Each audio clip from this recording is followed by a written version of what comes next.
What's up, Android boys and girls? This is Texas Sticky's Glue, and I've just got the latest on the new Droid X by Motorola. And we're going to quickly start with the specifications and just run through all the leaks we've had so far. And I've also got this little slideshow of pictures I'm just going to keep rolling over in the background just to look at while we talk about this.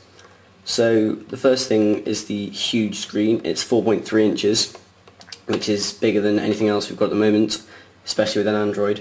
I think it's about the same as the HD2. And along with the screen, along the bottom, you can see it has the four, so that's not a very good picture. Okay, you can see it's got the four hardware buttons. The screen has a resolution of 854 by 480, which is a FWVGA screen, which is different to most of the leading Android phones at the moment, which go with the WVGA, which is the 800 by 480. So we'll see how that works out when it comes to rendering apps. I'm not sure if things will look a little weird to start with until the devs sort of sort it out. Along with this, it's got the new Moto Blur, which is apparently much better than the older versions of Moto Blur. It's much less intrusive. It's quite deep, but it doesn't block all the other bits and pieces from the phone, which some of the old versions of Moto Blur did.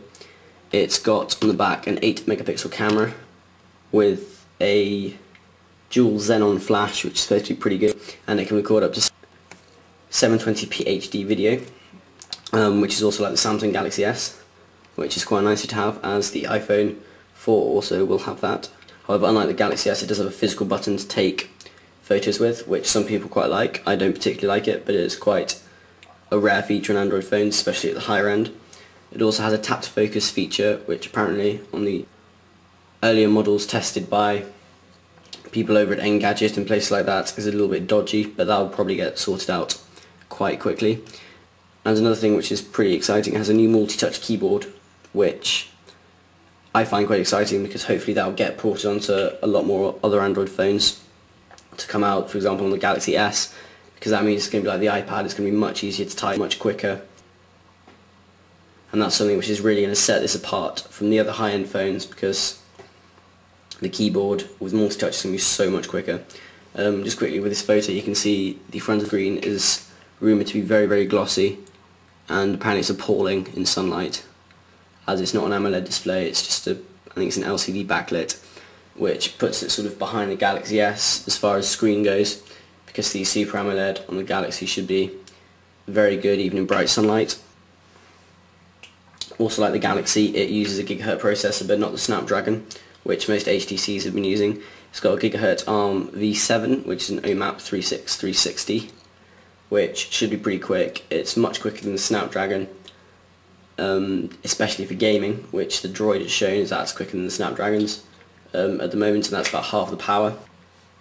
So this one's going to be rapid in regards to gaming. It'll be quite interesting to see if it's quicker than the Hummingbird of the Galaxy S. It also has 8GB internal memory, which is a welcome addition, even with Froyo coming out. It just makes everything a lot easier. You don't have to buy all the SD cards, you don't have to have issues with them crashing and reformatting. It just makes everything quite a bit easier. And it also has a special battery manager, which no one seems to be actually tested yet, but apparently that's rumoured to do quite a lot for the battery power in regards to having such a big screen. They really need that, because otherwise it's going to die very, very quickly. Along with a really nice screen for watching movies, it also has an HDMI output, which allows you to hook it up to your TV, which sort of we've needed that for a while with Android phones. So hopefully this will really push this as a multimedia device. Another interesting thing with the Droid X is that it apparently comes with some apps that you can't actually get on the market. It's got Swipe, which is the keyboard, which the Galaxy S also has, but that at the moment you can get on beta for Android, but you can't actually get on the market. Also has a Blockbuster app, which is very like the one in Windows Mobile 6.5, which again you can't get. An FM radio app, Backup Assistant, which again is like the Windows Mobile counterpart. A visual voicemail, which I have no idea what that means. I'm assuming it's some kind of email voicemail service that's coming with it. And also the Verizon Mobile Hotspot, which obviously you can't download from the market, even if you are on Verizon. So that's quite nice, especially as no one's quite sure which carrier will be letting the Froyo hotspot actually work, so it's quite nice to know Verizon is. The launch date for this is rumoured to be the 23rd of June, although I think it's quite a strong rumour with quite a lot of backup. so you can be quite confident that it will be on the 23rd of June. Obviously it's launching on Verizon, not sure when it's going to hit the UK. You can go over to www.droiddoes.com, I'll put a link in the bottom bar, which gives you the big sort of showy thing of the Droid. Provides you with a little bit of information. I'll also give a link to the Engadget article, which is where I got all these pictures from, so thanks to those guys.